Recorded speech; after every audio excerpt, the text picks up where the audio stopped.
Good morning guys! And for today's mini vlog ay samahan niyo po ako sa aking flight papuntang Manila. So yun na nga po, 4:30 pa lang po ay gising na po yung ante para bumiyahe papuntang Panglao. 2 hours din po mahigit ang biyahe papuntang airport, kaya 4:30 pa lang ay nag-prepare na po ako. Sa sobrang excited ko po ay di na po ako nakakain sa amin. Kaya insaktong-sakto talaga na may nadaanan kaming Jollibee.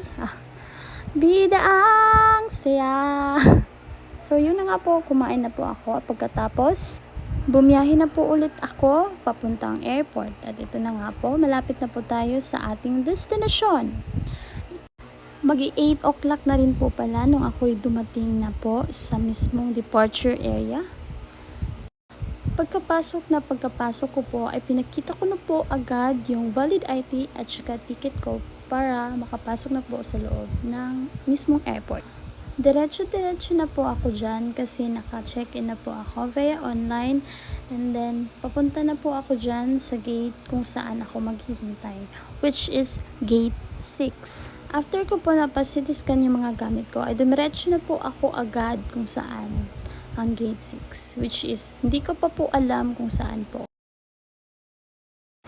Sumakay na po ako sa elevator, paakyat sa taas, para malaman ko po kung saan yung gate 6. Pagkadating ko po sa taas, ay bumungad sa akin ang gate 7, which is magkatabi lang po sa gate 6. Sadly to say, na-delay po pala yung flight ko, which is 9:25 po sana yung flight. Naging 10:30 po siya. So, patient is a virtue po talaga kasi 1 hour din po kaming naghintay. At eto na nga po. Papasok na nga po tayo sa aeroplano. At hours na lang, nasa Manila na tayo. Pagkapasok ko po ay hinanap ko agad yung seat number ko po, which is 21B. So, nasa dulo po tayo banda.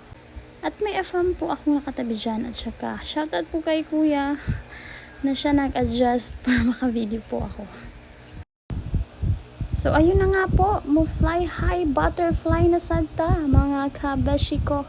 Hindi ka po yun akong Tagalog. Maong mobalhin na ta sa tong dialekto.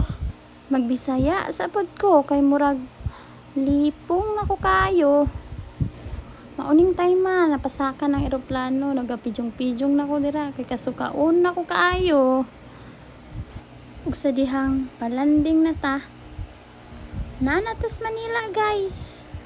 Maudi ay gihurot man di pong nilaguan dire, murang way uwan sa atoa.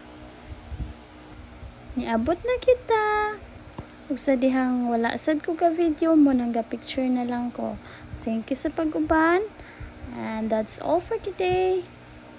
Bye-bye. Mwah!